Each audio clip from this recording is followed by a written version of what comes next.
Bismillahirrahmanirrahim. Welcome to Medical Medics. Today our topic of our discussion is development of the spinal cord. इससे पहले वाली video के अंदर हमने स्पाइनल कॉर्ड की डेवलपमेंट को देखा था.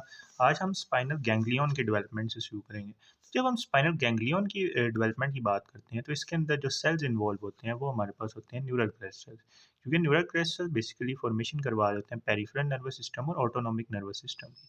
तो ये वाले जो न्यूरल क्रेस्ट सेल्स प्रेजेंट थे जो कि न्यूरल ट्यूब के ऊपर प्रेजेंट होते हैं, ये हमारे पास कुछ इस तरह से स्पाइनल गैंग्लियन की फॉर्मेशन करवाएंगे कि ये जो सेल्स देंगे वो पहले तो बाइपोलर होंगे, यानी ये जो न्यूरॉन देंगे वो पहले बाइपोलर होंगे, यानी ऐसे सेल बॉडी प्रेजेंट है और दोनों साइडों से प्रोसेसेस नहीं कर रहे हैं. लेकिन उसके बाद क्या होगा कि ये वाले जो दोनों प्रोसेसेस निकल रहे हैं ये आपस में फ्यूज़ हो जाएंगे. फ्यूज़ होके वो कुछ इस तरह से आ जाएंगे और ये हमारे पास सेल बॉडी आ जाएगी, यानी टी शेप मैनर के अंदर आ जाएंगे. अब इसका ये वाला जो प्रोसेस है ये पेरिफेरी की तरफ जा रहा होता है, तो इसको हम बोल लेते हैं पेरिफेरल प्रोसेस. और ये वाला जो प्रोसेस है ये हमारे पास ये इस डोर्सल ग्रे हॉर्न के अंदर आ जाता है, तो इसीलिए हम इसको बोल देते हैं सेंट्रल प्रोसेस. यानी यहाँ पे हमारे पास स्पाइनल गैंग्लिया प्रेजेंट है, इसका ये पेरिफेरल प्रोसेस है जो कि टुवर्ड द पेरिफेरी जा रहा है, और ये सेंट्रल प्रोसेस है जो कि डोर्सल ग्रे हॉर्न के अंदर आ रहा है. तो इस तरह से हमारे पास स्पाइनल गैंग्लिया की फॉर्मेशन होती है, जिसमें हमने देखा कि पहले तो ये बाइपोलर था लेकिन बाद में वो सूडो यूनिपोलर सेल के अंदर कैसे डिवाइड हो गया कि वो उसके जो दोनों प्रोसेसेस थे वो फ्यूज़ हो गए, टी शेप मैनर के अंदर आ गए. जो इसका पेरिफेरी की तरफ प्रोसेस जा रहा था उसको हमने कह दिया पेरिफेरल प्रोसेस, और जो हमारे पास डोर्सल ग्रे हॉर्न के अंदर आ रहा था उसको हमने कह दिया सेंट्रल प्रोसेस. नेक्स्ट हम स्पाइनल मेनिंजेस की डेवलपमेंट की बात कर लेते हैं. तो जब हम स्पाइनल मेनिंजेस की डेवलपमेंट की बात करते हैं तो यही हमारे पास यहाँ पे न्यूरल ट्यूब प्रेजेंट है. इस न्यूरल ट्यूब के अराउंड हमारे पास दो जगह से सोर्सेज आते हैं स्पाइनल मेनिंजेस के. एक आते हैं न्यूरल क्रेस्ट सेल से, उसके अलावा मीजेनकाइम से. तो ये दो सोर्सेज हमारे पास मेनिंजेस की फॉर्मेशन करवाएंगे. कैसे फॉर्मेशन करवाएंगे कि यहाँ से सेल्स आएंगे और ये सराउंड कर लेंगे न्यूरल ट्यूब को कुछ इस तरह से, और ये दो लेयर्स पर मुश्तमिल होते हैं कुछ इस तरह से. ये जो बाहर वाली लेयर है ये अपना अलग ओरिजिन लेती है, जबकि जो अंदर पाया और रेक्नोइड मैटर होता है वो अपना अलग ओरिजिन लेगा. जो बाहर वाली लेयर होगी वो हमारे पास ड्यूरा मैटर बना देगा, ड्यूरा मैटर.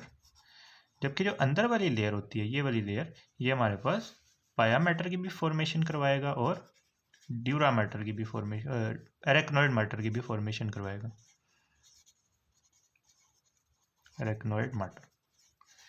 अब कैसे हमने जो अडल्ट पोजीशन की बात करें तो पाया और एरेक्नोइड दोनों सेपरेट होते हैं. तो कैसे ये दोनों सेपरेट होंगे उससे पहले ये पॉइंट आता है कि जो पाया और एरेक्नोइड मैटर है इनको हम कलेक्टिवली लेप्टोमेनिंजेस भी बोलते हैं, लेप्टोमेनिंजेस. अब क्या होता है कि ये फर्ज करें हमारे पास दोनों कलेक्टिवली हैं, यानी पाया और एरेक्नोइड दोनों कलेक्टिवली प्रेजेंट है कुछ इस तरह से, ये दोनों एक ही लेयर है. अब इसके अंदर क्या होगा कि हमारे पास वैक्यूल्स अपेयर होने लग जाएंगे. जब ये वैक्यूल्स अपेयर होंगे तो ये वैक्यूल्स आपस में फ्यूज़ हो जाएंगे. वैक्यूल जब आपस में फ्यूज़ हो जाएंगे तो हमारे पास ये दोनों लेयर सेपरेट हो जाएंगी. बाहर की तरफ आ जाएगी हमारे पास एरेक्नोइड मैटर और अंदर की तरफ आ जाएगी पाया मैटर. अब उसके बाद वो ये कह रहे हैं कि ओरिजिन ऑफ पाया और arachnoid from a single layer is indicated by the arachnoid trabeculae. Adult position के अंदर जब हम बात करते हैं तो हम एरेक्नोइड और पाया के दरमियान कुछ ऐसे स्ट्रैंड्स को देखते हैं या ट्रेबैक्यूलीज को देखते हैं, इनको हम बोलते हैं एरेक्नोइड ट्रेबैक्यूली. ये हमारे पास शो करते हैं कि जो एरेक्नोइड मैटर और जो पिया मैटर है ये दोनों कॉमन ओरिजिन के थ्रू ओरिजिनेट होती हैं. इसके अलावा बात करें तो हमें पता है कि सब एरेक्नोइड स्पेस के अंदर, यानी जो एरेक्नोइड और पाया मैटर के दरमियान ये वाली स्पेस प्रेजेंट है इसको हम बोलते हैं सब एरेक्नोइड स्पेस. इसके अंदर CSF रन करता है. अब CSF बेसिकली 5th वीक के अंदर हमारे पास फॉर्म होता है, 5th वीक के अंदर CSF की फॉर्मेशन होती है. तो मेनिंजेस की जब डेवलपमेंट की बात करते हैं तो हमने ये याद रखना है कि इसके दो सोर्सेज हैं, एक है न्यूरल क्रेस्ट सेल्स और एक है मीजेनकाइम. ये दोनों हमारे पास लेयर बनाते हैं अराउंड द न्यूरल ट्यूब. जो बाहर वाली लेयर होती है वो हमारे पास ड्यूरा मैटर के अंदर कन्वर्ट हो जाती है, जबकि जो अंदर वाली लेयर होती है वो लेप्टोमेनिंजेस बनाती है. लेप्टोमेनिंजेस दो कंपोनेंट्स होते हैं इसके, पाया मैटर और एरेक्नोइड मैटर.